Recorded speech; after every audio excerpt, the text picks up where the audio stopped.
Oh, yeah. If you hear that music, you know it's time for Hawk Rock Talk.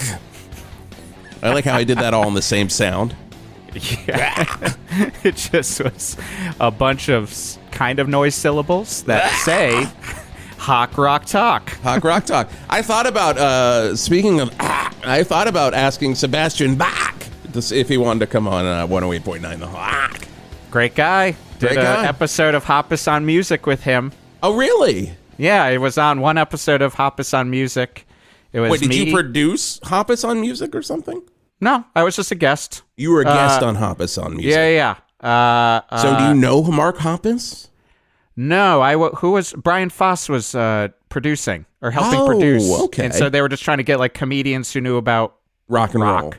And so it was like me, Sherrod Small, nice. and Sebastian Bach just talking about the headlines. And I think I talked about Mastodon and Dream Theater and like mostly spent half the day like in a tiny waiting room with Sherrod and they knew each other from another VH1 talking show. Hilarious. And he was great. He had like a whole crew, but I mean, that guy is just like Sebastian Bach from the beginning. Really? Like, so he's just like, he never deviates. No. And he was like nice as hell, laughing at jokes, like, you know, just being, he didn't turn on. He just didn't turn off. It was great. Well, maybe we do book him then. Yeah, I bet you'd think it would be fun. Yeah, if you messaged him and just be like, hey, remember me, it's Jeff. I don't know if he'd really remember me, but you remember me. We can get Hoppus. He's got to produce. Yeah, he's not busy right now with the return of Blink 182. Oh my God, it's a little weird. Are you weirded out by that, or? Yes. Why?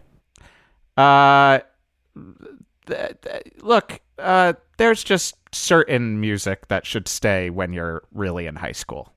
And I don't know, there's just a certain, like, to me, no offense to anyone, but just like slight embarrassment if you're like our age and that excited about them. I mean, it also was nothing that meant anything. My girlfriend in high school, they were her favorite band, but I never really cared much for them.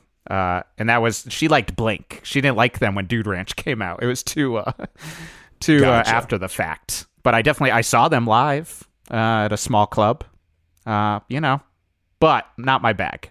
A little hard to listen to.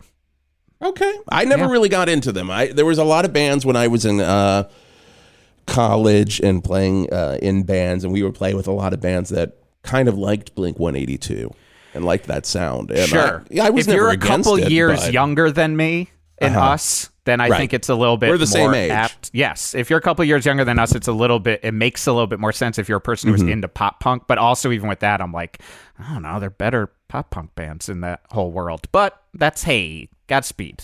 Hey, that's hey.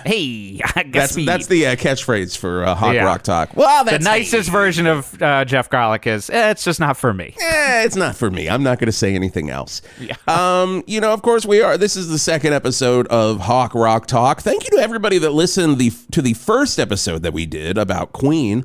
A lot of people really enjoyed that, so we're going to keep doing these from time to time. You'll have these pop up on the 108.9 The Hawk feed. And we always start with a little rock news.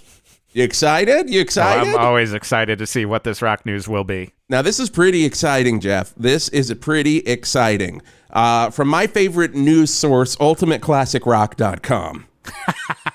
Do they run that Twitter that we are always responding to as well? They do not.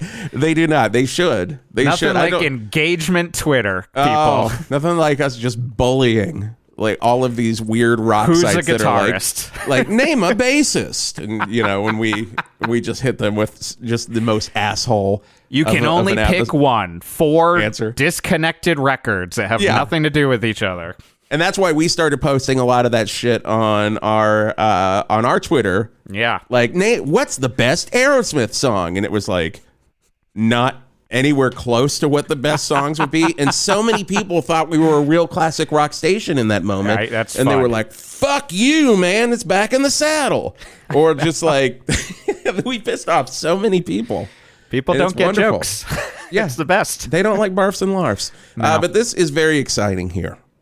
The original Alice Cooper group has new music in the wings. Really? Now, they've done stuff like, the original band, Michael Bruce, Dennis Dunaway, and drummer Neil Smith have been writing and doing stuff with Alice since 2011, just like a few tracks here and there, like on Paranormal or Detroit Stories. But according to Alice Cooper at the Motor City Comic-Con this past weekend, he said they've written 12 songs together for future projects. So I'm hoping it's just it's an original band record again. I'm ready for that.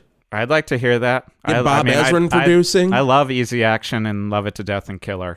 Yeah, Love It to Death. Pretty's for You, it never really clicked for me, the Zappa record. But, There you go. That's a whole other subject for you. But what is your favorite out of that batch?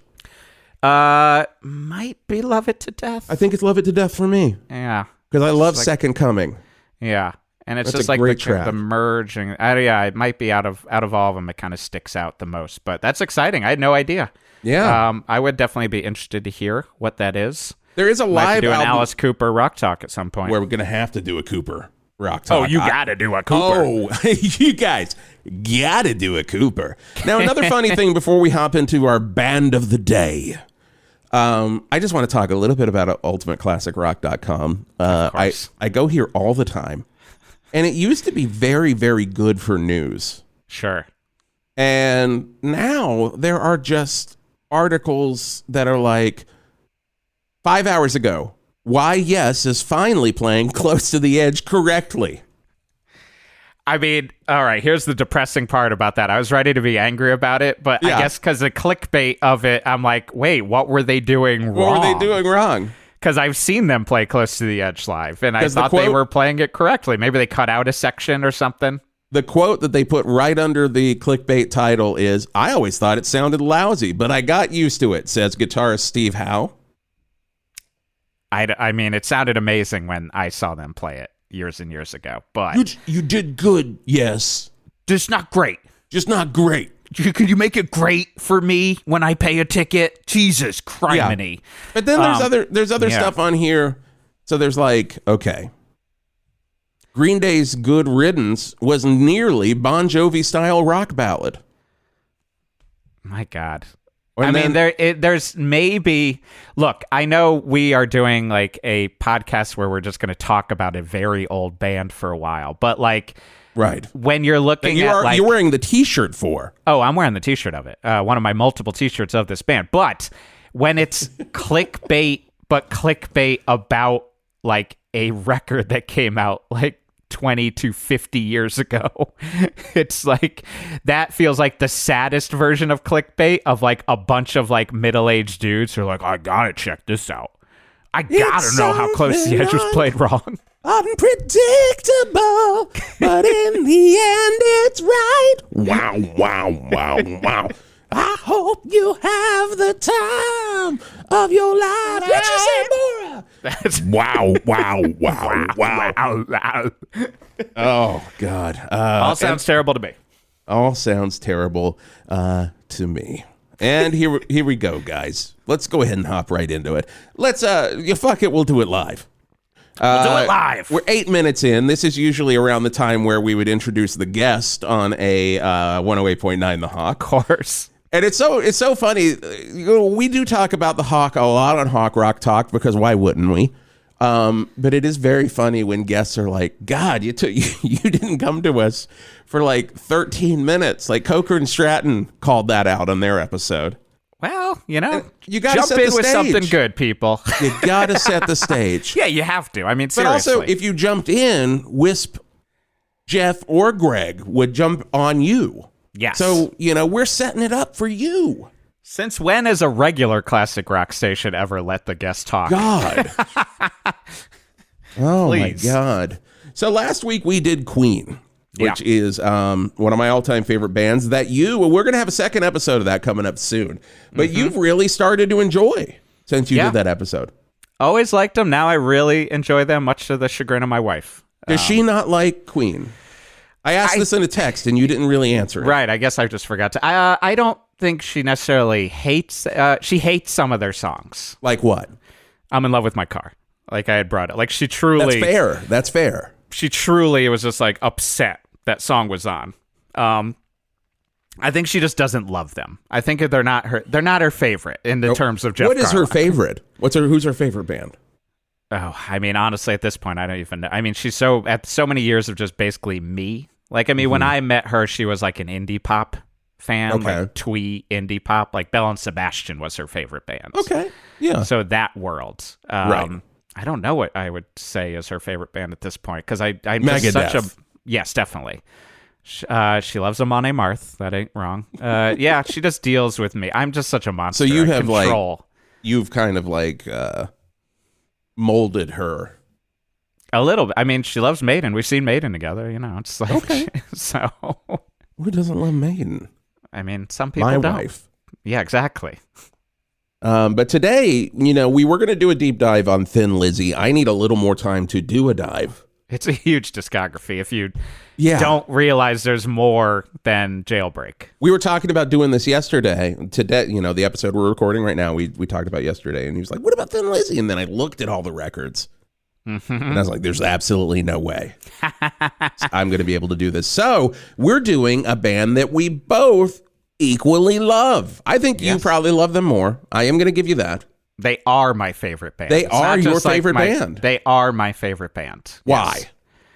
Why is Genesis my favorite band? There you go. Honestly, so we are covering Genesis today. It is like a question I've asked myself many times. I don't because I both know the reasons and it's slightly unclear even when I think about it why I'm so obsessive about them now. Right. And you are. Yes. Like I really think about them like a lot. Like I think part of it is I as you know, I like to go on deep dives, but I also listen to so much music, all the time, all day. Right. I'm never not listening to music.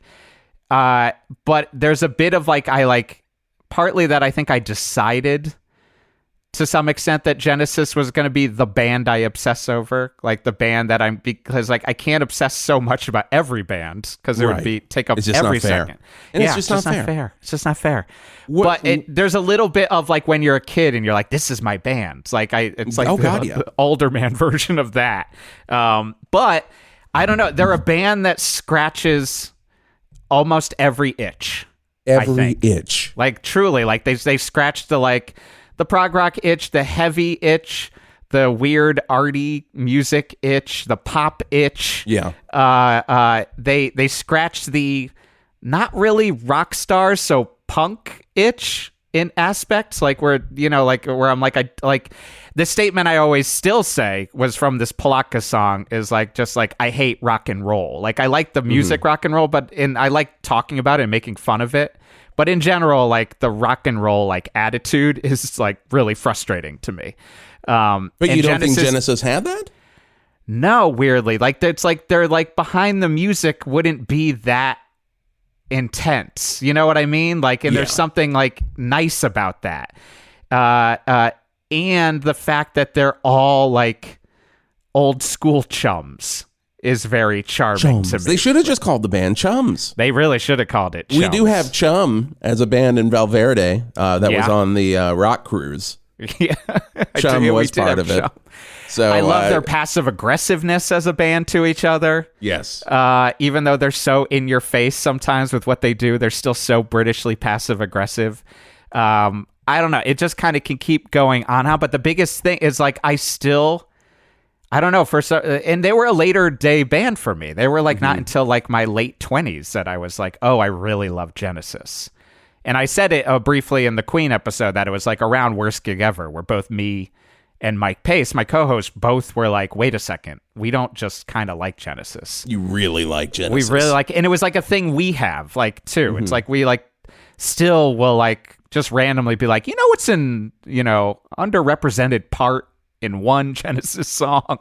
And we do that bullshit all the time. I heard this live version of Afterglow, and it really changed how we looked at it. I think you and I bonded early over Genesis, I think so. too, just at UCB talking about Genesis and passing and stuff. I agree. They're also a band, and that's part of it, is everyone has an idea about what Genesis is. But then when you listen to the whole discography and even the era that most people talk about, they're like pop era, like I'm just like, you don't know.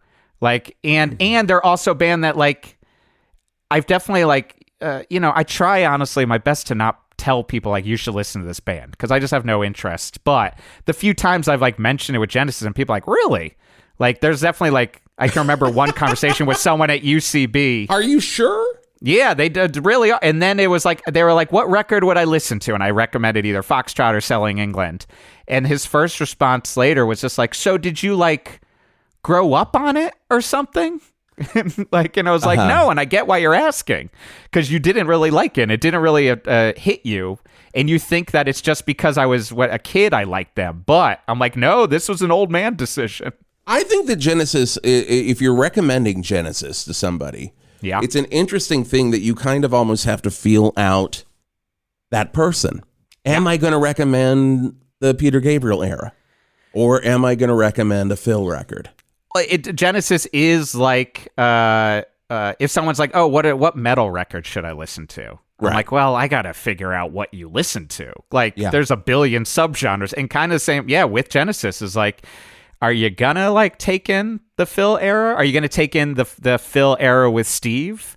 Are you going to take in and then there were 3 post era? Are you going to take in only the Invisible Touch, like We Can't Dance or Just Can't Dance, whatever the fuck that record is? Or are you Can't Dance? Just Can't Dance, that's volume 27. Or are you the one person who's like calling all stations? That's where it really all came together. Oh, man, I loved it when Phil was out of the band and they brought in that weird guy to do that one record that was the last Genesis record. I will say for this, last night was the first time I ever listened to Calling All Stations all the way through, just to verify. Okay. Because I had heard just bits and pieces like, what are my feelings on Calling All Stations? It's not terrible. The music's pretty good, I think. Ish. There are moments that pop out, but a lot of it does feel very uninspired, not just vocals, whatever. Like, I feel for the guy. You can't replace Phil. Like, do you feel that, sorry to interrupt, but did you feel, I just got to get this out, like as they were recording this, they were like, oh, fucking Phil. Yes. Oh, motherfucking Phil's not here. But even that is too angry. That's too angry for them. I mean, because also I would recommend, like, wish Phil were here.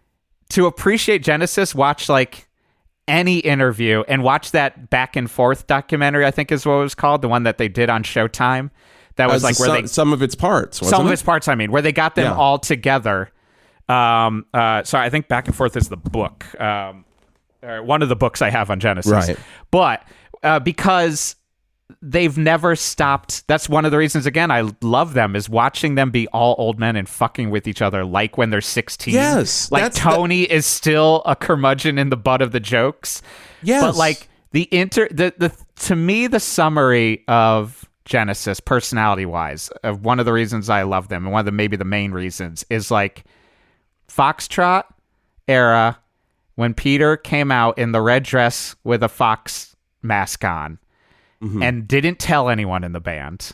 And I was like, okay, I get that. Been in that band. Like, it doesn't tell the other members they're going to do something weird and big. And I believe Mike Rutherford's reaction was just like, and then he came out, and I was just like, well, I guess that's happening. Oh, look. And guess we'll just deal with that later. Like, and it really is just so... Well, here we go. Well, he's bloody wearing a fox mask. Yeah, and he's Nothing I can do about it now. Yeah, so very British, pulled back, proper schoolboy about it all. And Schoolboy's such a big part of this because Genesis started at the Charterhouse School in Surrey in 1967. Tony Banks on keyboards, Mike Rutherford on bass, guitar, drummer, singer Phil Collins, and then of course you had Peter Gabriel and then Steve Hackett. Don't go crazy. Not just yet. Not just yet. Okay, what was the original Phil wasn't in lineup? there yet. I'm blanking on the drummer's name who replaced who was on the first record in the beginning. Oh, so where it was the Silent Sun. Anthony Phillips. So that was the guitarist. That was Ant. Okay, was it Jonathan Ant shows King? up in that Sum of All... Yes, Jonathan King, I believe, played drums. There was like a producer who was like 1 year older than them, who was like I'm going to be your manager and we're going to record these things and get these things out.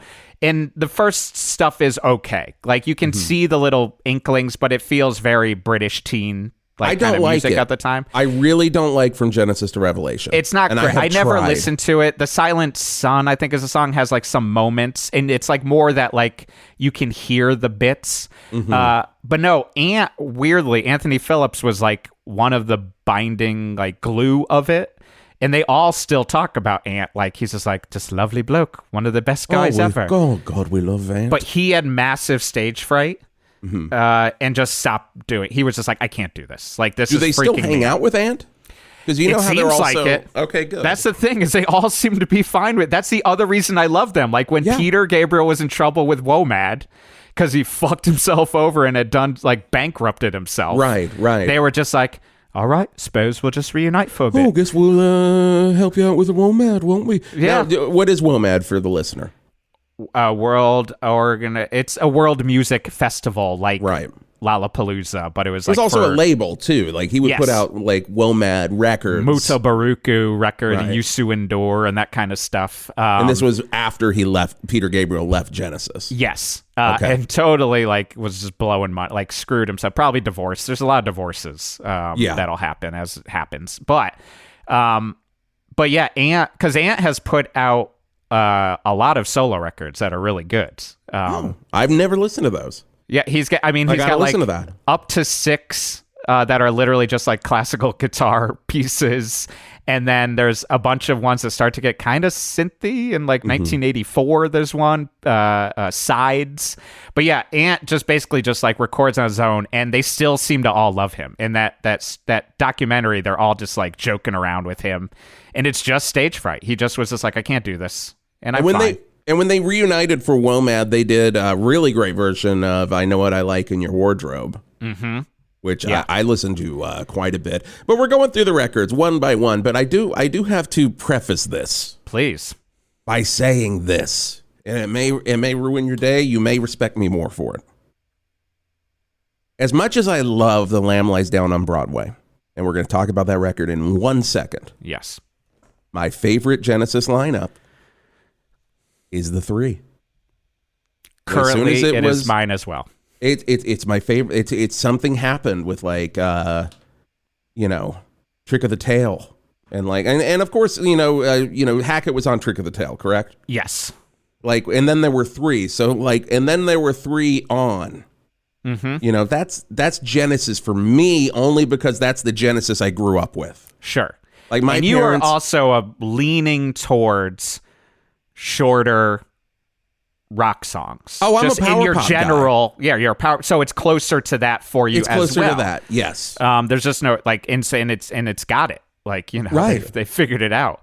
But it's also go on. It's also just a really nice memory from growing up. Like, my parents had the cassettes of Abacab and Genesis, just those 2 records. Yeah, and so they would crank, especially Genesis, the 1983 album, the self-titled album. They played that over and over.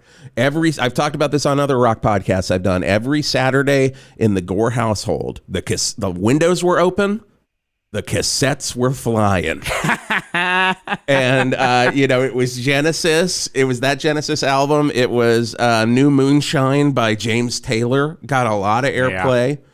Decade by Neil Young, or Four-Way Street by Crosby, Stills, Nash & Young would get a lot of airplay, but they were crazy about the 83 Genesis album. So that's where I live as we go through this. Yeah, and for me, and it speaks to why we do the Hawk, I've kind of talked about this, like, growing up, even though my dad had like records, and my dad was like the classic, like, I was going to go to Woodstock, then I had something else to do. I didn't think it was going to be a big deal. I didn't know that, really? Yeah, and then I think I told you he was interviewed. He was interviewed when the Doors movie came out because he was at the New Haven show where he got arrested. Right. And that was like what my mom would always talk about. That was like, the Dick thing, right? The Dick thing. Yeah. He's like, he was so exciting. We went to see Richie Havens at like a small coffee club, like.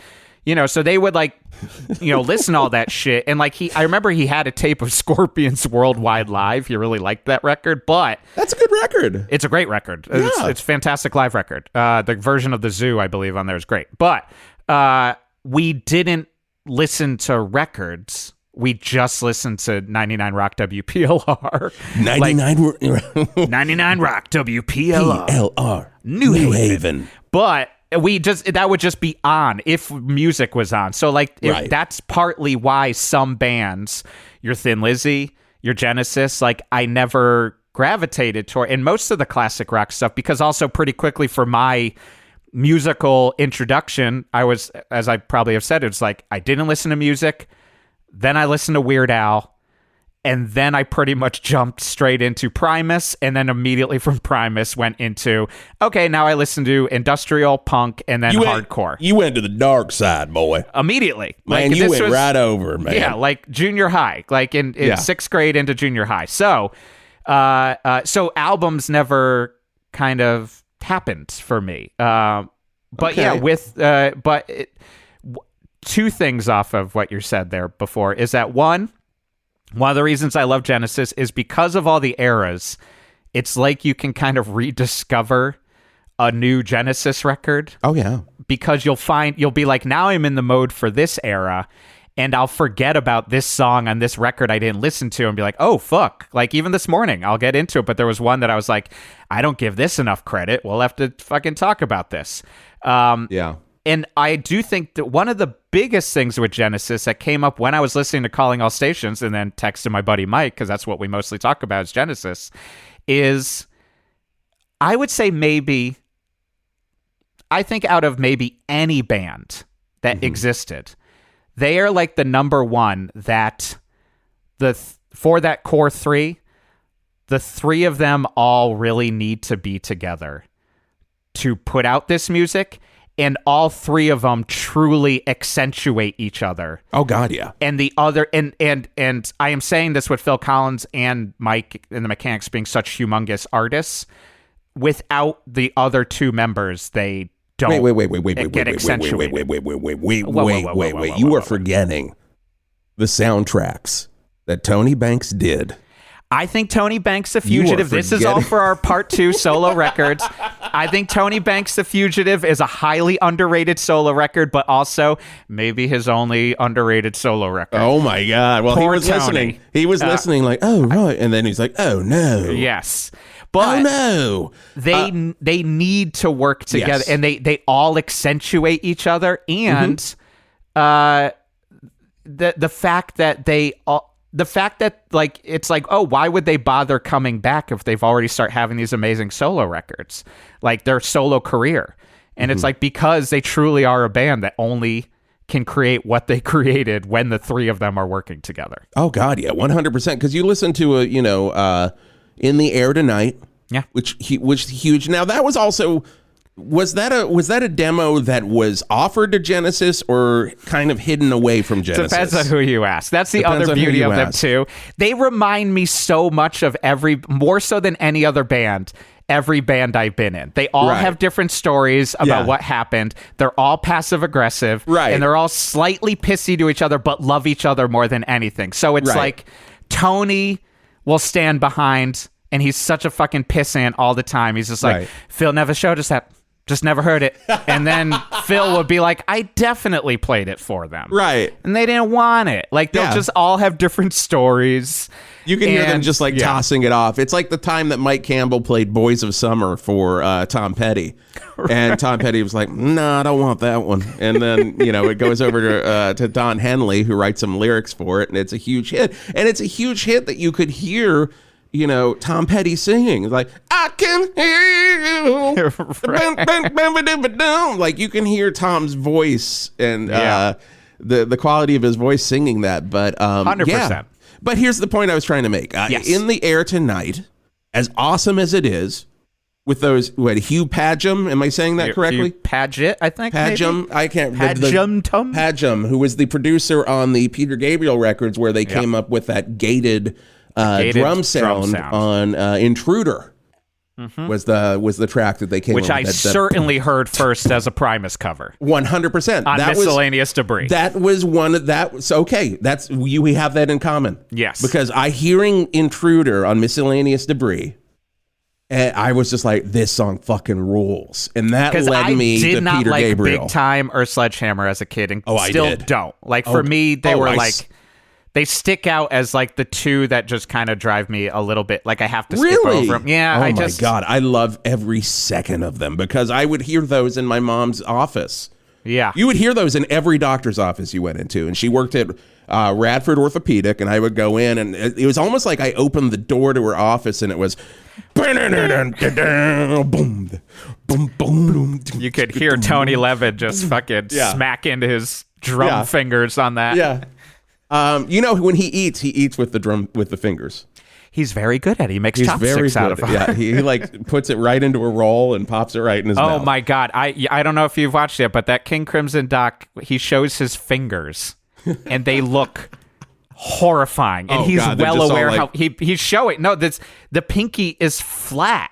Like it is like because wide. He has to wear the sticks. No, because he's been playing Chapman stick for so long and slamming his fingers that they're basically just like this mush. Like broken them down. And he showed the comparison, and the two fingers look completely different on both hands. It's wild, disgusting. But that was my entry, and outside of like Big Time or Sledgehammer or In Your Eyes, which of course we all heard and say anything. Yes, we did. One of my all-time favorite movies, and. Yeah, but like that Primus EP sent me right back to those solo Peter Gabriel albums. And so what I'm trying to say, back to my original point, what I'm trying to say is In the Air Tonight, as cool as it is, there's something even more special about hearing Misunderstanding. Yeah. Which they're very similar in terms of like Phil banged them out on his piano at home. Yes. But is there something that comes to life when Mike and Tony are on a Phil song? When Phil does, what is the song that he redoes? Is it Turn It On Again? He does Turn It On Again on one of the solo records, and it's like, oh, this is what happens when the other two aren't there to be pissy. Yes. Like, because it's just like, oh, you want more of those like Atlanta horns. Right. You want it to be a little bit more like R&B soul, which is shocking because in my mind, I'm just always like, but you're the fusion guy. Because that was his whole thing. Like he was like so into fusion, like in Brand X, like him playing in Brand X was like nothing but just fusion. But it's just like there are those bits where you're like, yeah, this is cool and all. You need those other two guys most of the time to keep you from turning into and still, love it for what it is, but like turn into Tarzan soundtrack era. Like, you know what I mean? Where it's just like it could be played in any dentist's office. And You'll not pay attention to it. In my heart. Yeah. Which still has a moment to it, but it's like it's look, just I'm not knocking he's got a timber. but yeah, I totally agree. And there are those things. There's so many like I almost think a separate episode is the solo records because there's so many things that you can say about No Jacket Required. And why Phil went in that direction, which I think could do a whole episode on Steve Hackett's Voyage of the Acolyte, aka and I wouldn't be here. The Lost Genesis record, because almost everyone from Genesis is on it, and it's the record that he basically was just like, okay, you're not going to use any of my songs. I'm going to just make my own record. And then weirdly, still everyone's like, oh yeah, we'll still play on that though. Oh yeah, I'll come by. Oh yeah, we'll. It's an amazing record. You should listen to Voyage of the Acolyte. I've never listened to any Steve Hackett, so it starts to go down. It still is some good stuff, but starts to go down pretty quick. Like there'll be like more of like, here's a song with Richie Havens singing, and then here's this, and it kind of jumps around. Voyage of the Acolyte sounds like a Lost Genesis. Voyage of the Acolyte sounds like something you just made up. I know, and you'd see the record cover, and you go, Jeff just freaking dicked this out. Like it looks like a fake. I'm looking at it right now. That I'm making up. You put this up. Yeah, this it was a mind blower when I found it. I was like, "What is this?" And it truly blew my mind when I first heard it. It's an amazing record. Yeah, everybody's on it. Literally everyone's on. I mean, that's the beauty. You got that workaholic Phil. He's going to show up anyways. So. Well, Peter's not on it. Yeah, no, they were. This was right when they were still having some issues. Tony's not on it. Oh, he isn't. Oh, is Mike on there though? It's Mike and Phil. Yeah. So Tony is too busy being pissy. I don't want to do it. Yeah. I don't know why I make him sound like I'm not going to do it. I'm not going to be there, and I'm not going to do it. Me. Okay, so in my mind, and tell me if I'm wrong, but I pretty much lump Trespass, Nursery Crime, and Foxtrot all together. They could have been one big record to me. Yeah, Trespass is still is like they're converting over. And it's an amazing record, and Looking for Someone has like a pretty amazing vocal part. The Knife is the main, like, to me, it's like that's the standout. The chorus of The Knife. Because that's, again, I'll say that. Who's got the knife? Exactly, and it's beautiful. That's like the chorus. Yeah. Everyone's looking for the knife. Genesis are very good, I think, and especially and even in their long prog songs where you'll be like, oh, I don't really want a long prog song, and then all of a sudden they'll shift into a part that doesn't, to me, feel jammed in, but you'll be like, whoa, I didn't expect that to happen, and it's surprisingly catchy. It just blows you back in your chair every time, doesn't it? Every time, and truly, I mean, that's the part that I'm still trying to understand, where, like, there's a lot of bands that do this to some extent, but I do legitimately get, like, little shivers sometimes still when I listen to Genesis songs. Like, I'll be like, oh, I forgot about that. That's exciting. It'll be like just a little vocal part here or there. I hope that everybody gets little shivers. Little shivers, listening baby. to Hawk Rock Talk. But The Knife is like the transition. Nursery Crime, Nursery Crime and Foxtrot can a little bit be felt slightly lumped together. But even then, I'll just be like, that's the hard part. Like, they're a band that I'd be like, oh, I'll make you a mixtape of the best stuff. And I'm like, oh, you got to have the musical box. Right. And oh, you got to have the Return of the Giant Hogweed. Yep. And oh, the Fountain of Salamakis. Like, all that bullshit. And they also, those early ones have like, and I've talked about this with Mike Pace, they all have kind of somewhat the same structure. Will be like, here's a long prog song intro, and then here's what feels like the throwaway acoustic ballad song, and then down the line you'll keep listening and be like, wait a second, that's the song. Like, that's the one that felt like they're like, fine, put it on. I brought in a song called Arrow the Barrel. Exactly. And you're like, okay. I mean, that's the other fun part about them, is they in the different eras, they also are very theatrical in a fun way. Like, I mean, not just Peter. Right. Like, Phil loves to do a Cockney accent. Like, fucking, he loves that shit. He loves to do the Artful Dodger, like, sort of bullshit while he's wearing a Hawaiian shirt. Yeah. And he's got 20 tambourines hanging from his fucking mic stand, and he does that's his Buster, Phil baby. dance. That's just Buster, that's baby. That's pure Buster, baby. That's but when pure you're just Buster, like, baby. Robbery, assault and battery. Like, he's just really playing a part. Here's another great, though. Foxtrot is like a mind blower. That first Watcher of the Skies just does sound like Goblin's Dawn of the Dead theme. I'll say too, though, I think Foxtrot's better to me than Nursery Crime, and part of it is because we've talked about it, but I saw the Musical Box twice, who are an unbelievable tribute band. Nerd. Very nerd. It is the most nerd. No, I've always wanted to see them. I really have. The Musical Box, I've said, is the only tribute band I'll ever go see because it feels so nerdy. You wouldn't go see Slither, a tribute to Velvet Revolver? No. But, unless it was at the Viper Room. And you and me are there front and center. But, and the thing with the Musical Box is they replicate distinct tours. So, like, they'll be like, we're doing the Lamb Lies Down on Broadway tour, so they have the rights to the exact costume changes, all of the exact backdrops. And so I've seen them on multiple tours, and they get it down to the fucking it's like in the movie Rockstar when he's like, we have to do it exactly this note. It's insane. Like, even like I got shivers the last time I saw him when they played. How big were these shivers? Were they little shivers? I pooped my pants. Like, the lights from the cover of Seconds Out went on, and I was like, oh, you replicated the lights, the white pillars. Because that's also a Genesis thing, is they invented those color lights. Yeah. That's like a trademark that they own, are the ones that change the color. Because they were like, we need that. So they just had someone invent it. Wow. So I think Queen probably took a lot of their lighting inspiration from Genesis. I think, I would say the Crown, which was their lighting rig, which is referred to as the Crown, was very similar. Yeah. They definitely did. It's very interesting. But like seeing the musical box, all of a sudden, like I was like being an ultimate nerd, and just because also, mind you, last time I saw the musical box, they had the actual guy who painted the Foxtrot album cover. I don't mean to interrupt on you. The side, painting it in real time. You sound like Greg now. You sound like Greg Lemonsauer. You are so excited. You were so excited about Genesis. You literally are Greg Lemonsauer at this moment. It's the worst I get. But when the musical box was playing, they had the old guy who did the original album art painting it, and from show to show it would fill in. That's nuts. The last time I saw him, all of a sudden I was like, oh man, I never respected Can Utility and the Coastliners this much. Like all of a sudden I was like, that's the one on Foxtrot.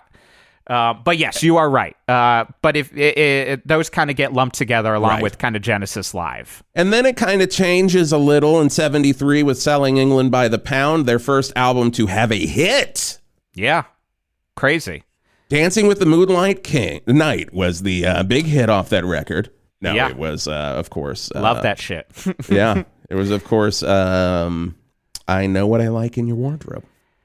Which is a beautiful song. Selling England was... Foxtrot was the first one I heard. Selling England by the Pound was the first one I bought. So in my mind, it still has a very sweet, spot in my heart. Steve Hackett thinks it's his favorite. I think it's the, even though they're talking about, wimpy fast food burgers, there's just some really kind of gut-wrenching vocal parts in the first song, especially. But there's the whole thing. I Know What I Like in Your Wardrobe is such an amazing song. Firth the Fifth is great. The Battle of Epping Forest is maybe the number one Genesis song I walk around singing to myself. Really? I just wander around just going, the Battle of Epping Forest. It is the battle. I'll just go for a walk and start muttering that to myself like a crazy person. I always think of the part of I Know What I Like where it's like, keep it bumping, I know what. It's just that transition into the chorus is just so much fun. Their transitions are so unbelievable. And again, you'll think a song is either okay or just fine, and then they'll transition to some unbelievable chorus. And very similar to Queen, so many of the members are contributing to these songs. Yeah. And you'll watch, and watching a musical box allows you to kind of see of just oh, that's what Hackett brought. Besides looking cool as hell. Steve Hackett might be the coolest looking fucking member of Genesis at that time, because he had all dark and he just sat down, his big glasses. That's the crazy part of the musical box is they'll be oh yeah, this is the tour where Bill Bruford, whatever, played drums. So he was wearing his Boston Bruins overalls. So the drummer has to wear those when we play. I love it. It's so weird. I love it. And then after a year later in 74, one of my favorite albums, one of the best concept records I think ever done. And if you've never listened to it, I highly recommend you get it out, you give it a listen. Lamb Lies Down on Broadway. So I'll say this about Lamb. I love Lamb.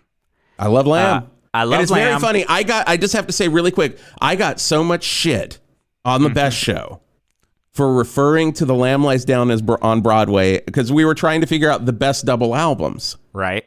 And I said, oh, it's Lamb.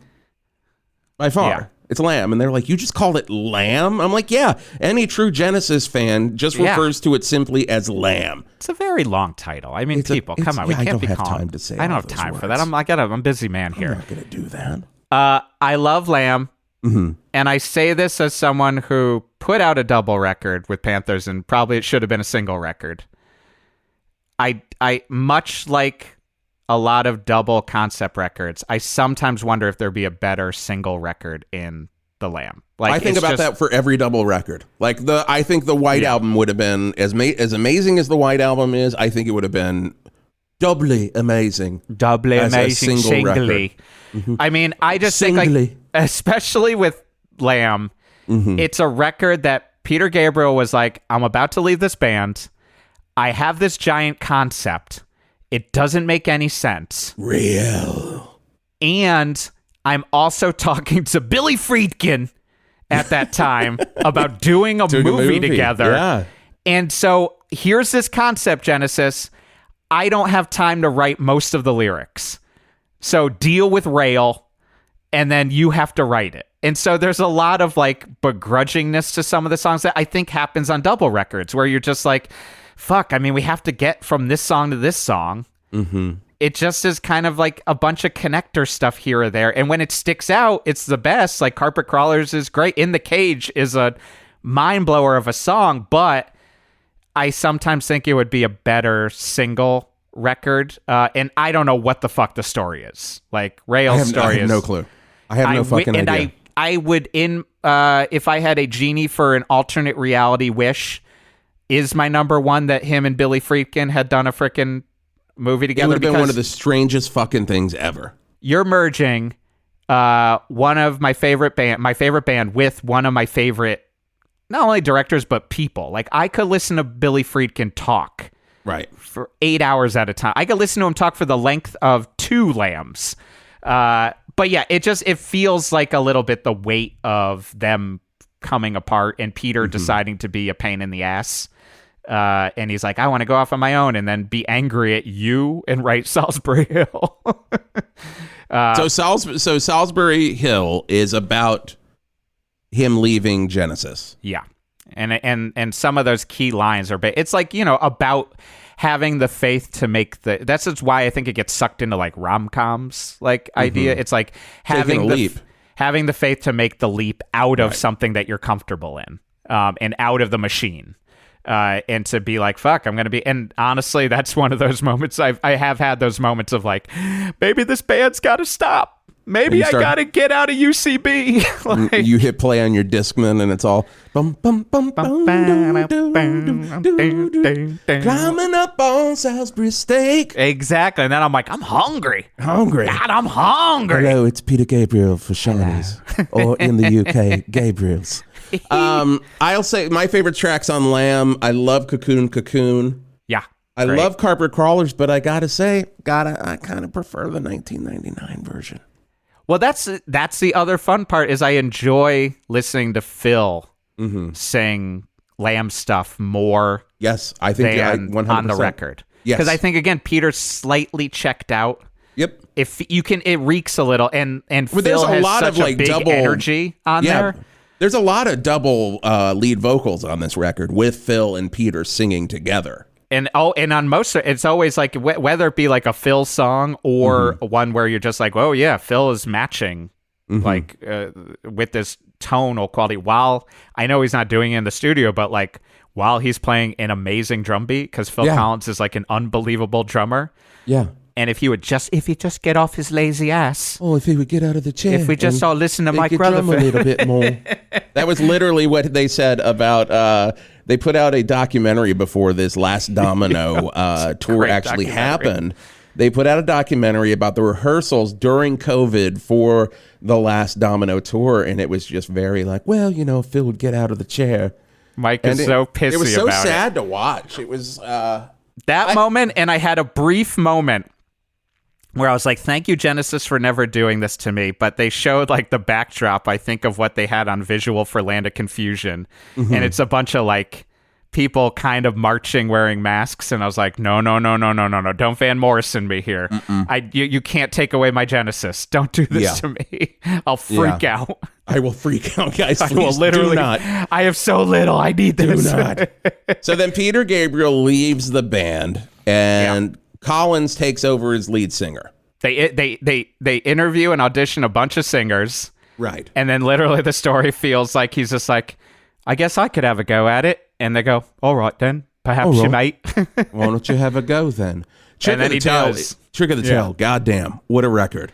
Dance on a Volcano is one of my favorite Genesis songs. I would kind of kill to see a musical box for Phil era. Like, I know they've done it for like Trick of a Tail, but like I would love to see some of this stuff. And during this tour, they were still doing old Genesis material. Yeah. So the old fans could, still be, like they were doing like Supper's Ready and stuff like that. Yeah. And this was Bill Bruford on drums during this tour, correct? Yeah. Because they hadn't gotten Chester yet as the second drummer. Right. This is also, I'll say for Genesis, one of the few bands that I'll like buy bootleg LPs of live shows. Like I have multiple because I'll be like, yeah, this version of Follow You, Follow Me is a lot proggier when they play it live. Which is a great fucking, live version. But and they did 2 records in 1976. Yeah. It's crazy. So the other record that came out in 76 was Wind and Wuthering. Wind and the Wuthering, it gets lost. That's one that for that specific era of the 4 piece with Steve still in, Steve Hackett leaves after this one. That's one that I feel like I keep like coming back to with my buddy Mike Pace. Like every once in a while we'll be like, wait a second, what about Afterglow? And Afterglow was one that like I heard like a live version. I was like, oh, yeah, that Afterglow version is unbelievable. Yeah, Afterglow is so good live. Yes. So good live. You start to get into some of the weirdo ideas. Like, that's the thing with, like, Walk Genesis Gorilla. certainly. Walk Gorilla. Walk Gorilla. There's going to be there is a gorilla. Phil, there's a gorilla coming right up against you right now. It's about to lift your car. I generally think because of Phil, they are a little bit better at humor. And then sometimes they're really not, and we'll get into that in a second. But right. Blood on the Rooftops is a really fucking amazing song. Like that's one that's like the chorus is like you're bordering on like later Phil stuff. You can see he's got that little bit there. What the fuck are you talking about? Get fucking blood on the fucking gorilla. But Afterglow is the live version of Afterglow will make you be like, oh, this is what it's all about. I think that one gets lost in the mix to me. But Spot the Pigeon play EP, it from time to time, oh, that's really where it all comes together. That Spot the Pigeon EP. It's a weird record, that record, if you ever heard it. It still is fun. They're one of the few bands, too, like, because I have so many records, I try not to just buy, like, every 12-inch with an extended cut, but they're a band that I'll be like, gotta get that. Gotta buy some Mama 12-inch that has a non-radio edit that I'll never listen to. And then Seconds Out was the live album for... Yep. And Hackett was still in Seconds Out. He left after Seconds Out, correct? Yes. Okay. That's one of the best live records ever, I think. It just Afterglow on that is a mind blower. Yes, it is. And he gets real cockney on Robbery, Assault, and Battery. Yes. The Carpet Crawlers is so good on that. Yes. Yeah, it's really like if you want to hear this era, I would recommend if you just want to like take a taste. Yeah. If you want a little taste, I recommend just chewing off a little bit of Seconds Out. See if you like that. Exactly. Take a little pull. Take a little pull. Because they're a band that also they're not a on their live they're not better. Like they sometimes get better live. Like some of these things actually are better live. But because they start at a great spot. It's not like stupid jam bands where you're like, you only got to see them live because their records are a piece of shit. I'm just laughing because that's so true. Oh yeah. Oh man, those records are fucking awful. Fucking garbage. I would never listen to that piece of garbage. Fuck. Doo-doo. I'm going to hit you with some Genesis trivia. Are you ready for this? Okay. What is actually released between Wind and Wuthering and Seconds Out? Isn't that Spot the Pigeon? Spot the Pigeon. Yeah, it's not great. It's not great. Those tracks aren't good. Those are leftover tracks from Wind they're and very Wuthering. leftover tracks. Okay. And there's one that's very goofy and yeah. What Gorilla? What Gorilla? Seconds Out rules. One of the best live albums ever released. And then there were 3. So some days I would say, and partly because for some reason this was one of like maybe 2 Genesis records that I didn't have for a very long time, even when I loved them. And it was like I was given a gift from God. When this record, I was like, maybe I should just buy a $3 copy of it. And then there were 3. It's stupid. I haven't listened to this. Oh my God, is this now my favorite Genesis record? Is this your favorite? What is your favorite Genesis record? It depends on what day. It truly depends on what day it is. But it's Wednesday. And then there were 3. And then there were 3. Okay, good. Burning Rope is such an unbelievable song, and live is so unbelievable. Yeah.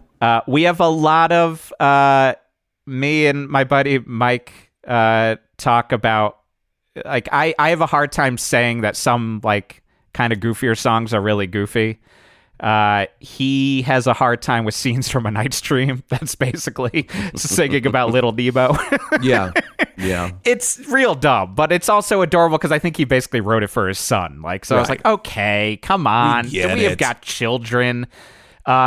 Undertow is unbelievable. Yeah. Like, Down and Out is like one of the best beginnings of a fucking Genesis album. And then Follow You. It's crazy that like it's Follow You, Follow Me. It's one of the best fucking beginnings of a Genesis album. It's the best fucking beginning.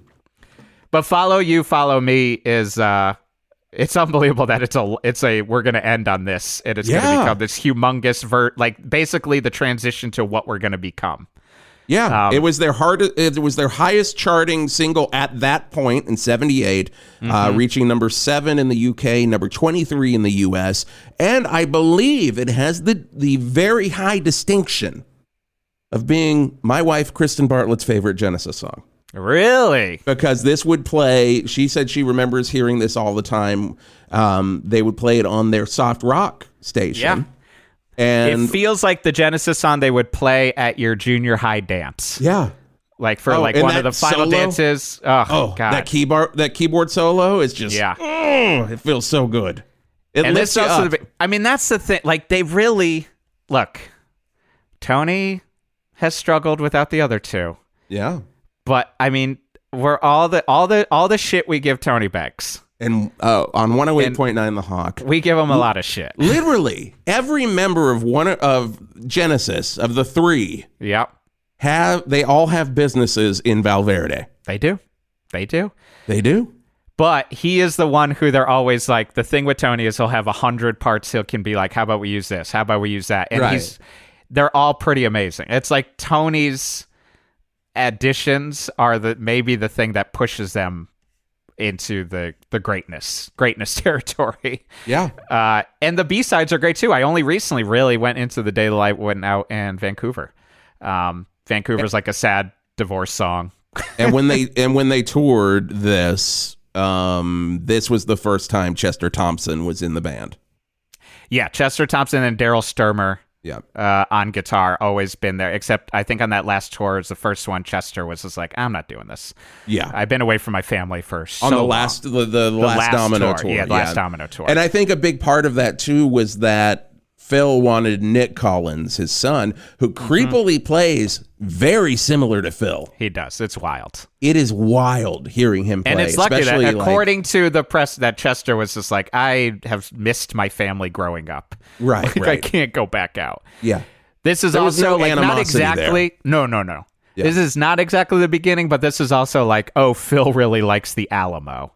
Like, there's a lot of... is this the start of the Alamo? I mean, Ballad of Big is kind of in there, kind of. Like, it's just like, you know, he just really likes the West. He just likes the concept of the West, and it comes up all the time, and you're like, all right, here we go, Phil. This was also a Hypnosis. Am I saying that correctly? Hypnosis cover. It's a totally dumb-looking Hypnosis cover. Yeah. But it also is the font that I'm wearing currently, wearing my And Then There Were Three shirt. There you are. And so that's like might be my winner in there, but it depends on what day. Okay. Another competitor for best of the Genesis records. Oh my God! It keeps getting better from here, guys. That's the crazy part. That's the crazy part. Well, and we'll see. The thing with Genesis too is like when people be like, "Oh, I only listen to like the pop era," or like all I know is the pop stuff. Right. Then every record, you're like, there's like an 8-minute prog suite that they've shoved in. Yes. Like, especially this next record has Turn It On Again, has Misunderstanding, and like that video for Misunderstanding, which is just like driving around LA. Yep. Like, you wouldn't think to look at an album, a video like that, and then pick up a copy of Duke. Right. And then hear like Cul-de-sac. Yes. Do you know what I mean? And then Duke's Travels to Duke's End with this long suite. Of course, Did make me very happy that I just watched this kind of, it seems like lately converted script-wise to like a holiday slasher, this movie Happy Birthday to Me. J. Lee Thompson directed it from the 70s, but in the background at one point there's a giant poster for Duke. I saw you post about that. It was like, I was like, now this has become a perfect movie for me. Yep. Also a Toto circle on a wall in the background. It was just great. But we're, of course, if you haven't caught on, we're talking about 1980s Duke by Genesis. Of course. I think, and it totally makes sense that Tony Banks wrote the lyrics for this because they're a little bit pissy. I think Duchess is one of the best songs about being in a band that has ever existed. The story of Duchess, of like, here's a woman who just loves to sing and it lit up the room when she sang, but she just did it for her heart. Wait a second, she has fans.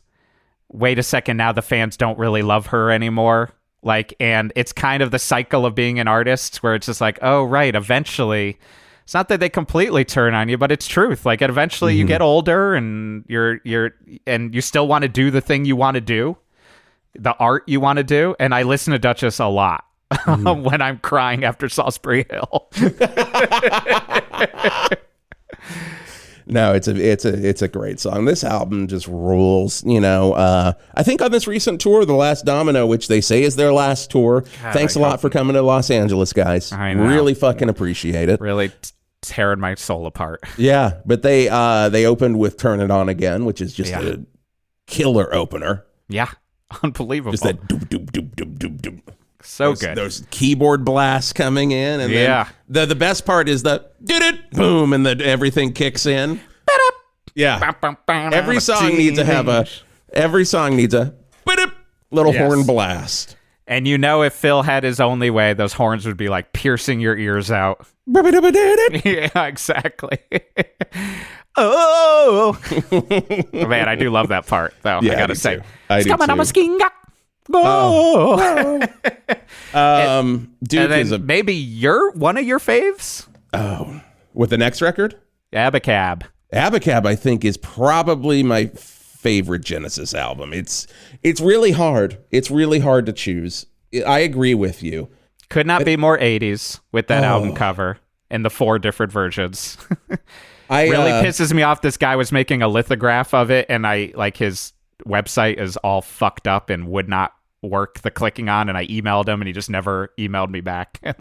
So I was gonna buy a very nice lithograph of the Abacab cover. I made a couple years ago in 2020. I edited the album cover to just say ACAB, so all cops are bad. Yes. And I posted it, and then this was actually before you and me were like starting to like talk. Yeah. I think, and I remember being like, I thought of like a joke similar, and then you did it, and I was like, well, I guess we should be working together. Yeah. And I posted that, and I cannot tell you how many cops retweeted it just saying that it was their favorite Genesis album. Amazing. And I was just like, God, okay, all right. Man. This album rules. It was their second number 1 LP on the UK albums chart, and the first of their albums to reach the top 10 of the US Billboard 200, peaking at number 7. Released in September 1981. I was 3 years old. Wow. Abacab, Genesis. This was another cassette. I believe my friend Zombie, and they did a Zombie and Friends during the pandemic record. I think Abacab they did a cover of. Did a pretty faithful cover. It's so good. Abacab, of course, No Reply at All. So this was one today where, like, this is why I love Genesis. Like, I was kind of going through some of the stuff just to get ready. And Keep It Dark is I was like, oh, I'm hearing this different than I've ever heard it before. Like I was like hearing, it's a little bit like the Brazilian, where like you hear it and you're like, oh, the Brazilian's like what Vaporwave is doing now. And Keep It Dark, there's like a way the verse goes where I was just like, no one would attribute it to them, but I was like, this sounds like Midwestern emo like style, like in like the heartfelt song from those bands. Like I was like, but they're not trying for that. It's just like this really interesting note progression that's very simple, because that's the beauty too. They're very good at just like 2-note progressions and a billion note progressions. But yeah, like hey, there's new gems to be found on a Genesis record every day. Oh my God, there are so many gems to be found on a Genesis record. Now here's my question. And also, I don't listen to Like It or Not and another record. The last two songs always get lost in the shuffle. Like I could not tell you what they are, and I bet you they're great, and I know they are. But Man on the Corner is such a good song that I forget about the rest of the record after Man on the Corner. Me and Sarah Jane is so good. Oh, love it. Now, here's my question, though. Please. And I've always wondered this. I kind of know the answer. I know that it is not. But Sarah Jane was a companion to the Doctor, the fourth Doctor, Tom Baker's Doctor. Mm-hmm. Is this a song about Doctor Who? Oh, my God. Don't you just want to bring it into... Just I know. I believe it's about an unhomed man who makes up a relationship with a. Which, look, hey... But here's the thing, Jeff. Yeah. The Doctor doesn't really have a home. Wow, so it is about unhoused Doctor Who. Yeah. I mean, here's the thing with Genesis. You are going to get 80s boomer politics songs. Like, yeah. Like a couple... I mean, what, do we have then 2 songs about the unhoused?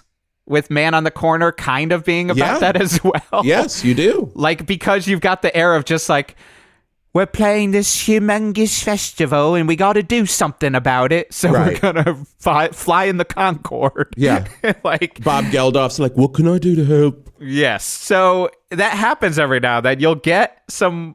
where you're like, yeah, you're on the right side. I don't know if it really helped anything, but I appreciate it. But at least Man on the Corner is an amazing song, and so is Me and Sarah Jane. And hey, maybe it's about Doctor Who. I don't know if it's about Doctor Who. Hey, who am I? Who am I to judge?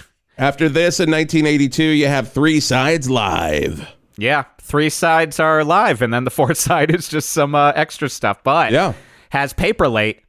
Paperlate's so good. Yeah, that was the song that again with me and Mike Pace, when we were doing Worst Gig Ever and we did it at Official Comedy, I'm almost like sometimes is one of the reasons that we did it and we're, getting paid to do this version of our comedy show because we bonded with one of the producers, Jeremy, who was a great guy, but that he really loved Paperlate because we wouldn't stop talking about Genesis.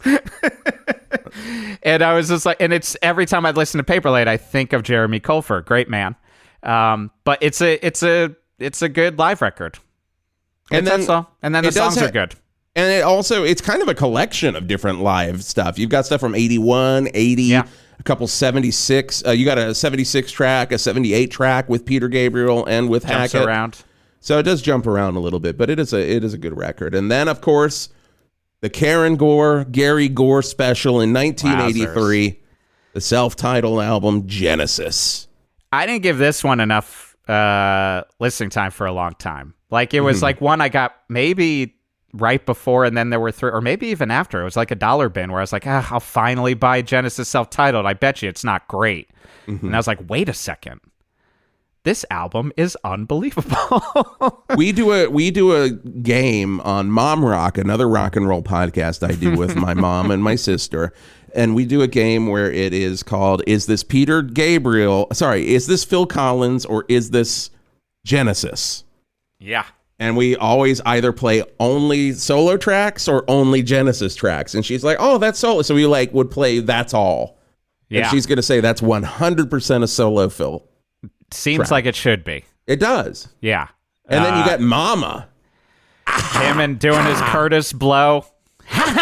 Ow. And when they do that live, he really emphasized that. He does. Ow. It's creepy. I get creepy. A little bit, like, there's a couple live parts that I like, I have it wrapped in my brain because Phil just gets bored and starts doing some weird shit. Yeah. But Home by the Sea, one of their best songs. God, yeah. And the vocal part of, like, and we relive our lives and what they tell you is gut-wrenching. Like, and it's also, that's the part you're like, okay, they're in That's All. This could be a Phil solo record. Yeah. Here's a song about, like, telling ghost stories by the ocean at night. You're like, okay. I will tell you, there is one song on this album I could probably shoot into space. What are you talking about? They've never made a poor kind of comedy-based decision that's followed by a video that's really hard to defend and is really extra hard because musically it's kind of a fun song. Yeah, musically it's a fun song. The rest of it sucks. It's Illegal Alien. Illegal Alien was always a bad idea. Always a bad idea. It isn't about that we are in a woke culture. Illegal Alien was a bad idea. John Cleese? Yeah, exactly. John Cleese would have had an issue with this song when it came out. Yeah. And the video where they are dressed up like campañeros or something, like they're wearing, like, it's rough. It's rough. Yeah. He's using a fake accent. It's an undefendable song, and it is again very frustrating because like Rutherford wrote a good melody underneath it, but I skip over this one. It's just luckily, just a job to do. Wow. I got a name. I got a number. Straight into Silver Rainbow, which is this like kind of like epic, majestic song that Banks wrote. Yeah. But yes, Illegal Alien is the one completely sore spot in the Genesis discography, I think. Go ahead. Shoot it into space. Just shoot it into space. Shoot it into space from Jason. Can you just give us a instrumental version of it called Untitled? And we'll just Untitled go with that? Instrumental. I'll take it. So between now and the next record, just a little history. You know, we have a 3-year break, and in that break, Phil Collins gets even fucking bigger. Crazy. He does Against All Odds. Yeah. Which was his first single to reach number 1.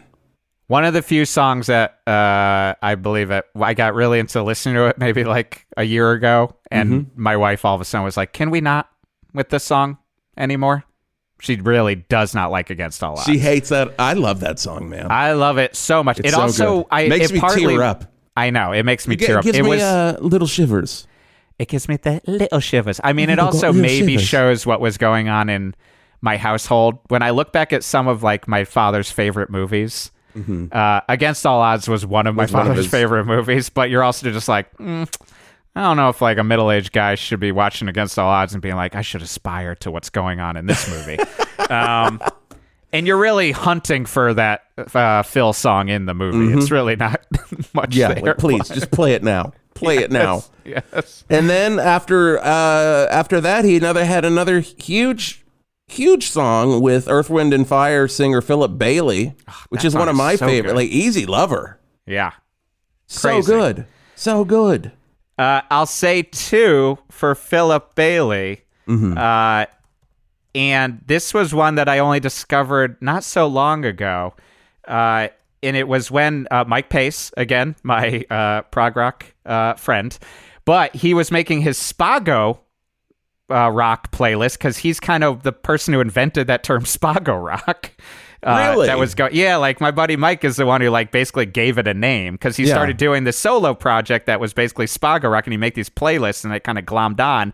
But he found Walking on a Chinese Wall by Philip Bailey, which is an unbelievable song, and I think Phil might be drumming on it too. I gotta check that out. It's a little Illegal Alien. You're just like, what exactly are these lyrics? Like, it's a lot of lyrics about the I Ching or I Chang and like walking on the Chinese wall, which they're not calling the Great Wall of China.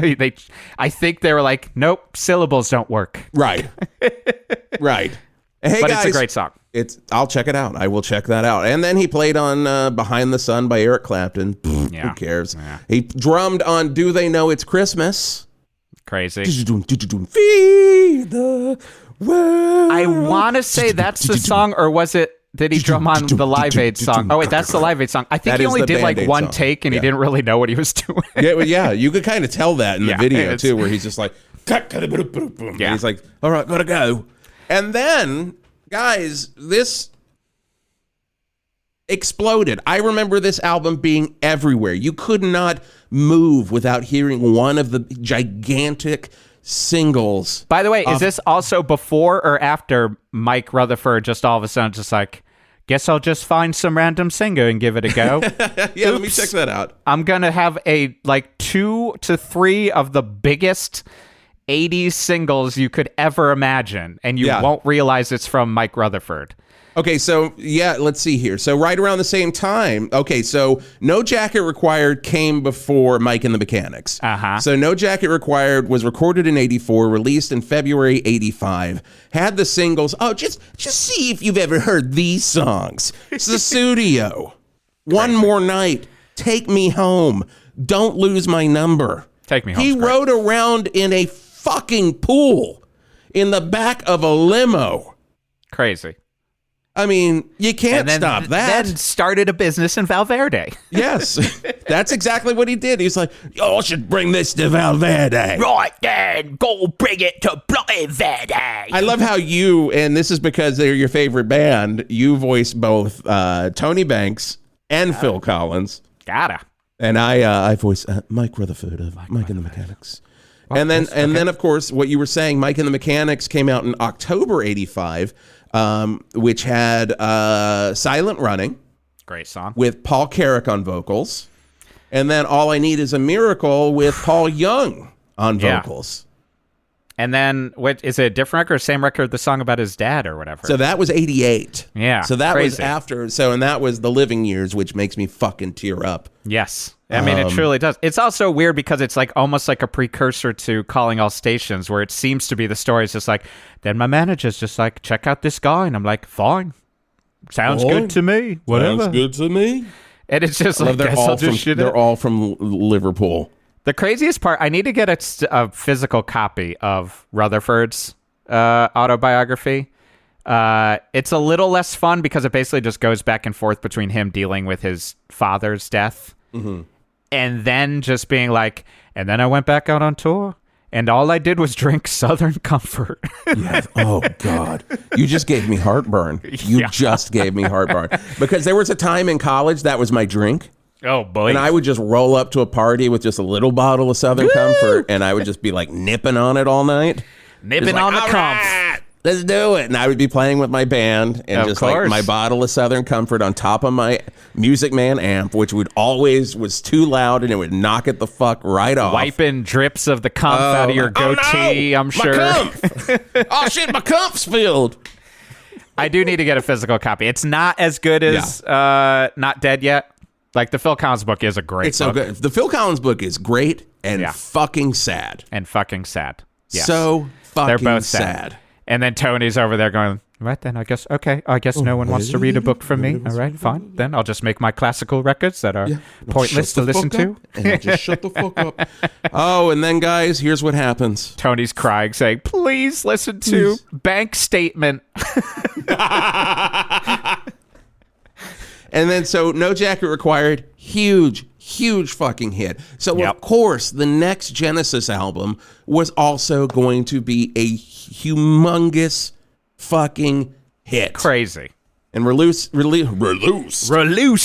been having too much comf over here. I got the comf and that record got released. Oh, man, there's comf everywhere. I'm going to call it the comf from now on. It's so fun. We got to bring the comf into Real Hawk episodes, man.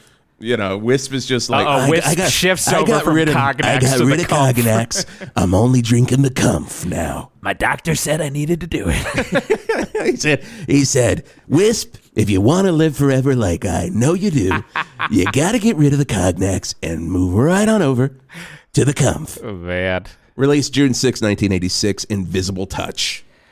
I gotta say, so this is one that maybe, again, to the chagrin of my wife, this one was late, where I didn't give Invisible Touch enough of a shake, and I was just like, oh, it's way too far into their pop era for me. And then I was like, wait a second. And I think the thing that finally pulled me in was the 12-inch version, the not radio edit of Tonight. The breakdown into when it kicks back in is so probably my favorite Genesis part. Like when it's just like that Tony Banks like kind of keyboard, and then when it like you keep telling me, like Phil is so angry when he kicks it in, and it is unbelievable. But then all of a sudden I was like, wait a second, I like Invisible Touch. It's a good song. It's a great song. It's such a fun video where they're just fucking around on a soundstage. It is. I'll tell you, we've talked about it on our Instagram stories. We're going to talk about it a little bit more here, too. Land of Confusion is the reason also I maybe stayed away, because that video gave me nightmares and still does. The Brothers Gore, my band in Athens, Georgia, we used to cover Land of Confusion. Oh, wow. But in a very like stoner rock way. So in like a Disturbed sort of way, like how Disturbed does it, and they throw in some. The spitting image puppets still fucking frighten me to this day. I hated them as a child. I've turned around. We talked about on our Instagram Live which was the most hideous of the spitting image Genesis members, their puppets. I think we landed on Tony Banks was the grossest. Yes, we said because he goes out really wide. Like the mouth is just way too wide. It's very similar to the Mick Jagger spitting image puppet, and I hate both of them. Yeah, I hate the Ronald just Reagan. Looks like Goofy. Ronald Reagan is so creepy. Ronald Reagan is nauseating. But it's Madonna's belly button made me nauseous, like made me sick to my stomach. The Madonna's belly button smoking a cigarette. Why did you bring that up? If you want nightmares, literally just got a little sick. Yeah, it's like there's like the joking version of like, ugh, I got nauseous, and then there's like the legitimate, like some things. It might as well be maggots in a 70s Italian horror film. Like, is Madonna's belly button smoking in the Land of Confusion video? Yes. We were really going for a maggots in an Italian horror film in the 70s thing with that part of the video. But here's the crazy thing. I just want to throw this fact out here, Jeff. Please. Let me know if you've ever thought about this. Please. There are... oh, no. Whispers here. 8 tracks on this album. Yeah. And 5 of them are humongous singles. Crazy.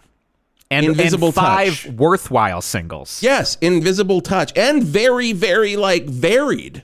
Yeah. None of them sound similar. You've got Invisible Touch. Yeah. Tonight, Tonight, Tonight. Which Karen Gore 100% thinks is a solo Phil track. Land of Confusion. Into Deep. Yeah. And then Throwing It All Away. Huge. I'm blanking. The only one right now I'm blanking on is What Anything She Does Sounds Like. Because I'm also... Everything she does That's the problem. Magic. Everything she does turns me on. Which is weird because apparently it's a song that Tony Banks wrote about being in love with a pinup girl. So you're like, Banks. Oh, good. Because that's the beauty. He probably... Yeah, Banks. He's like, I've been cranking it to this picture on my wall. Right then, I don't know. I suppose I'll just crank it to this pinup girl.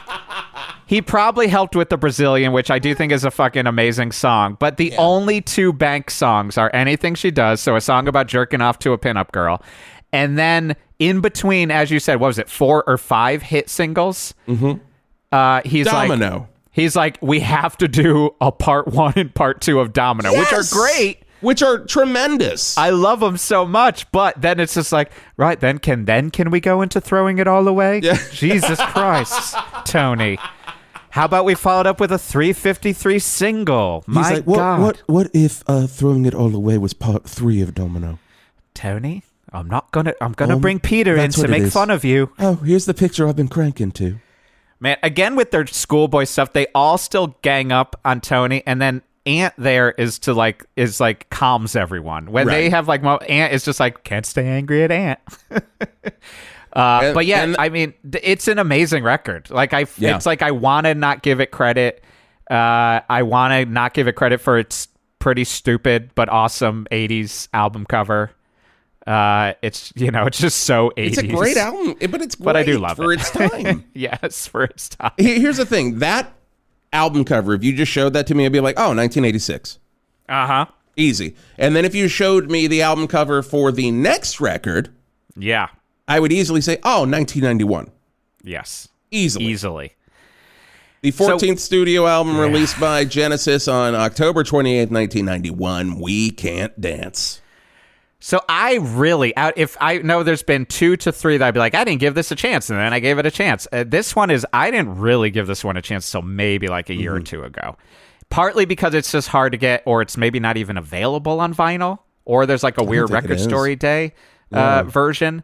But, and because, look, I know it's going to be a differing possibly for you.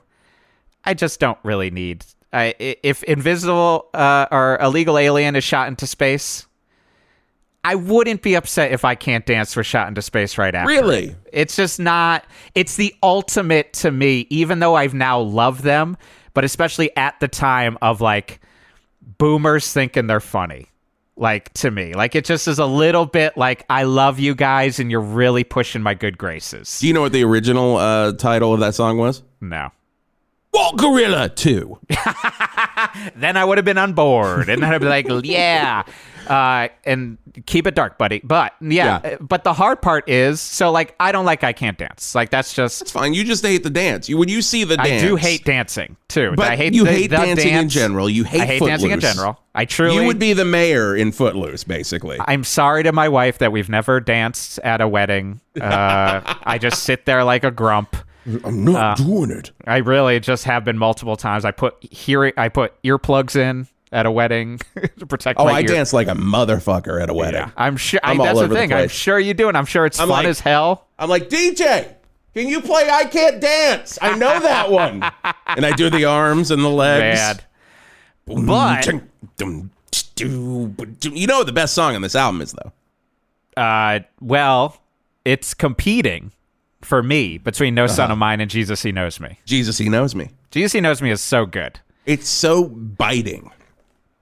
It is so biting to that time, because you got to think back to early 90s and like all of this PTL shit. Yeah. Was all over the TV, especially, you know, growing up in the South. It was on, like, I would go over to like people in my neighborhood to their homes, and they're very religious, but they would have fucking PTL on the TV. Yeah. Bullshit.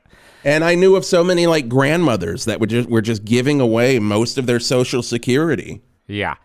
And it's a perfect song and, for an old boomer musician to like this year be like, almost seems like it could be written today, doesn't it? Like, sort of thing. Yeah. You know what I mean? Makes you think. It's like you're looking out the window, ain't it? But I do, but I really love No Son of Mine too, and it's No Son of Mine's so powerful. My wife loves to point out when we're listening to it, and I'm just like hanging out with my son. Yeah. And Driving the Last Spike is cool. Fading Lights is like a hidden one at the end. Another Banks one. I will say, it's like joking about him and we make fun of him all the time, but for those 80s or those later in the 90s ones, it's like, look to the Banks. You gotta look to the Banks for that little bit of like, you gotta look to the Banks. Here's the thing, he was not fucking around with any solo shit. He was bringing the shit to Genesis. He really was. Except it's weird that Collins wrote Driving the Last Spike, the 10-second song. Yeah. But it gets a little bit lost in the shuffle, and every time I listen to it, I'm like, oh, wow. I forget how big No Son of Mine and Jesus He Knows Me is to me. Mm-hmm. But yeah, No Son of Mine is a pretty powerful song. In it. Then the next albums after that, they had The Way We Walk, Volume 1 and 2, the shorts and longs. Yeah. The shorts were mainly the hits. The longs were like stuff from Lamb and stuff like that, because they this have fun tour was B-sides. huge. That's the fun part. Like, Genesis is a band with actual B-sides. Like, their throwaway songs are better than most real band songs. And then in 96, Phil Collins leaves Genesis. Wowzers. And so, what do? Well, they grab at some dude named Ray Wilson. And they get some sunglasses. they think, let's really up that look from the We Can't Dance video. Apparently, this is another one where it's like, it's kind of like Rutherford, where their label was just like, give this CD a go. And they're like, that's pretty good, isn't it? Oh, you like that? This is a band called Stiltskin. Oh, boy. A post-grunge band, according to Wikipedia, by the way. Stiltskin. Also, the weird thing about Ray Wilson is apparently he toured with Steve Hackett in Genesis Revisited 2 as a guest singer. Steve Hackett's not afraid of going back to the Genesis well. He sleeps in the well now. That's all he does. But then he'll put out a record that's just like called like The Wolves or something. And you're like, it's pretty good. I don't know. Yeah. But Yeah, it's he is not afraid to go back to that sleeping in that well. But yeah, Calling All Stations, their 15th and final studio album. Look, Ray, it was hard. Ray, it was a hard time. I feel for you. Yeah. They feel, I think we all can kind of look back at our like artistic careers and think about that, at least that one, if not a bunch, like moments where you're like, was it the right decision? Like artistically, like, was it out of fear? And I get that. I get like being like, we got to put a record out because we're Genesis. Like we got to still exist. Maybe Phil will come back or something. You're not really thinking exactly straight. It's very similar to Van Halen 3. Where I feel bad for Ray Wilson in the same way that I feel bad for Gary Cherone. Yeah. Where they get into this band and they think like, okay, this is it. I'm in Genesis now. I'm in fucking Van Halen. It worked for Sammy. It's gonna work for me. They'll take me on. Right. But you're not counting Cherone's a great singer, man. He's a fucking killer singer. But you're not counting on them being a little tired. Right. I think they should have just not done a goddamn thing and then just focus on the Genesis Archive box set that came out the following year. Yeah. Just focus on that historical stuff. There's some moments when I was listening to it, I was like, oh, Alien Afternoon sounds like a Tony Banks solo to me, like record. Congo kind of has some moment, but like it really, I was jumping tracks. And my wife was like, what are we listening to exactly? And I was like, I know, sorry. I'm doing this podcast tomorrow. Like, I got to listen to it. It feels You really put your wife through a lot. I'm just gonna throw that on the table. Kristen does not listen to anything that I listen to for this. It's truly headphones. Oh, it's because she allows me to, and that's very nice. Yeah, we have music on at all times, and I would say 90% to 95% of the time I'm deciding it, and I try to keep them in mind. Mm-hmm. And same with most movies. Do you have music on while movies are playing? So you're watching once The the movie Exorcist. Start, I stop. You're watching The Exorcist. I just put on Tubular Bells. Jesus, he knows me. No, I put on Tubular Bells, and then I let the whole record go out. So when Regan's head starts spinning around, you start hearing the part where they're like, xylophone, rhythm guitar. You want to do Mike Oldfield? I do want to do an Oldfield rock talk. Man. I love that band so much. I know nothing about it. Oh man, literally nothing about it. It might blow your mind if you listen to the other records. It's a weird. It's crazy. It's awesome. But she deals with a lot, and she dealt with Calling All Stations last night. I'm never gonna go back to it. No, and it's one of those albums. It's good to hear. You can hear the Rutherford and Banks doing interesting stuff on it, but then it's just like, where's the Phil? only person I know who owns it is my mother, because I think she was just at like a price club or something, and they were selling it. And she didn't really realize, and it's still in the shrink wrap. It's one of those deals where you're like, good. Where you're like, why do you have this copy of Lethal Weapon in shrink wrap, DVD? I love it. I bought it at Costco. I don't know. And then after this, they did a lot of archival stuff. Genesis Archives 67 to 75 came out, which was kind of I was never able to find it.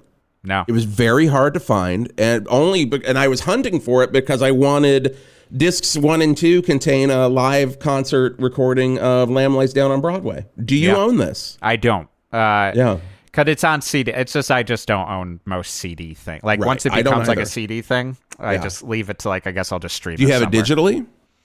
Yeah, I think I've got it, but I've got it here's my problem with my digital archives is I have them on a hard drive that has the old FireWire drive. Oh yeah, 100%. And I'm like, I'm not paying for a dongle. Yeah. So I just kind of leave it to there go hundreds of gigs of music that are just floating around somewhere in my house. And then in 2000, they released the Archive 2, 7692. But the one thing I do want to touch on, because we touched on it a little bit earlier, 1999, Genesis put out Turn It On Again, the hits. Yeah. And it was pretty fucking great because it reunited the Peter Gabriel lineup to do Carpet Crawlers 1999. Yeah. Which is my favorite version. Yeah. I just love that there's not enough animosity. Like, it's just like, it seems to just be like, really, there was a version where they could have done a reunion tour with Peter.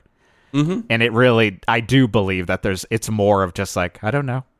Like, I think this was I think this was probably testing the waters to see if they could do that. Yeah. And then Peter Gabriel was like, I'm going to make a record with Capuchin monkeys. Yeah. Sorry. And you're like, okay, never mind. He's like, I'm sorry, the monkeys are booked. I can't get out of it. Their manager is wonderful, but I've got a kill fee and I can't afford it. So it was it was played as the final encore on each date of the Turn It On Again tour in 2007 and then the 2021 Last Domino tour. I mean, it helps with them that happens with some bands is like, I've never seen them. So it like has this more of a mystique. I remember that Turn It On Again tour. I didn't have enough money. Like, and I was like, and that was around the time I went to see Yes, because my mom was like, I'd go see that with you. Like, I'll get tickets. I was like, thank you. I'm an idiot who still has not enough for these things. And then Genesis, she was just like, I don't know if I'd pay that much. And I was like, oh no. You were the only way this was happening. I blew it. And then they just never came to see us. And I'm partly glad we didn't have to make the like still coming out of quarantine decision. Because I don't know. Hoped that they would have played like the bowl or something. That's what I would have hoped. I was ready to pay a dumb amount of money. I was ready to pay a dumb amount of money too. I really would have. And just be like, I'm only got one life. What are you going to do? Yep. If I got to watch Phil sit in a chair and kind of caterwaul out these songs in a range he can't reach sometimes. Yeah. It's not the that documentary. I'll watch anything, but it did make me the happiest about Genesis. Like Phil is a sad story. Yeah, there's a lot going on with Phil. He's got a lot of back issues. That was he did a solo tour. Got a lot of like sixth wife locking him out of the mansion they live in. He went pretty deep into drinking. And he was a late day drinker. He was just like workaholic who, I mean, kind of happened to people I know in my family, but it's just like, was just like, oh, the minute I stopped working, that's when I'm going to decide to start drinking. Right. Like late in the day. So like, watch out, people. And he did so well with his solo tour that Tony and Mike saw that convinced them to be like, okay, let's do this Genesis thing one last time. And, Phil said that he would do it, but only if Nick could drum. Yeah. And because that was part of the fun of even doing his solo tour. Yeah. Was having his son on drums. He's such a fucking amazing drummer. And then, of course, Lily Collins, Emily in Paris. Of course. If you're not aware of that, which is a pure 100% Genesis soundtrack. Yep. She like walks out of like a really nice French cafe and it's immediately... Emily in Paris. Oh, you're still in Paris. Yeah, I mean, that's the thing. Like, I still haven't watched that movie Palm Springs, and I know I will eventually, only because I know the Brazilian is in it. Like, then you got to watch it. That's the thing. That's like, the only reason. It's like a Tangerine Dream score. Like, I've watched so many dumb movies just because I'm like, well, they did the score. I guess I'll watch 3 O'Clock High again. I mean, 3 O'Clock High is a great movie. What am I talking about? But yeah. Well, guys, ladies and gentlemen, that is Genesis in a nutshell on Hawk Rock Talk. That was fun. Yeah. It was a good journey through it. I think probably the next one we do will be Thin Lizzy. So I gotta get in there. I gotta get in there, and then I gotta hope that UltimateClassicRock.com gives me a fucking good headline. Could you do that? Comedic podcaster finally discovers Thin Lizzy. Which asshole just discovered Thin Lizzy? Right, like, whoa, why be a jerky about this? Just discovered Thin Lizzy. Final thoughts on Genesis.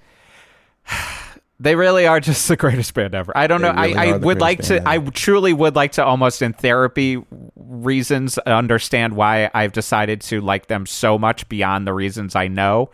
And it does weird people out, mostly because I'm just like Jeff Garlock. Most people are like, yeah, you like metal and hardcore and punk stuff, and I'm like, Yeah, weirdly, I don't listen to it most of the time, that stuff. I listen to metal more, but then listen to a lot of new age music in Genesis. Do you think in a previous life, so 78? Okay, yep. You were like this British dude who just like followed Genesis on tour and then got like hit by Genesis's bus. Yeah. As it left like Twickenham or something. Yeah, on July 12th, 1978, I was chasing the bus, and I was like, follow me! And then it knocked me out, and they're like, I'm not sure we even writ that song yet. And it's like, no, you will, or you did. I'm not sure. But I don't know. Yeah, there's just something about, and I will say the last thing is like, there's just a weird, I enjoy the weird bonding of Genesis. Like, I was at a Parkinson's walk, and all of a sudden I saw this much older guy like about to do the walk with me, and he was wearing a Genesis Trick of the Tail shirt. Amazing. And I was like, well, I guess I got to go over and shake this guy's hand. And I didn't realize I was wearing a Peter Gabriel Melt shirt. Nerds. And then he was like, nice shirt there. But then we started just like, he just wanted to start talking immediately. He's like, I've got all the box sets, and then I've got this, and I saw a musical box on this tour. Did you see him on this tour? And I was like, you're the best. Yeah. But then I was like, sorry, my child wants to keep walking. I have to leave you. I made the mistake of making a conversation like that to some guy in the grocery aisle the other day where I'm like, whoa, I didn't know that they sold RC Cola out here. And he's like, oh yeah, I get it because it's the cheapest cola.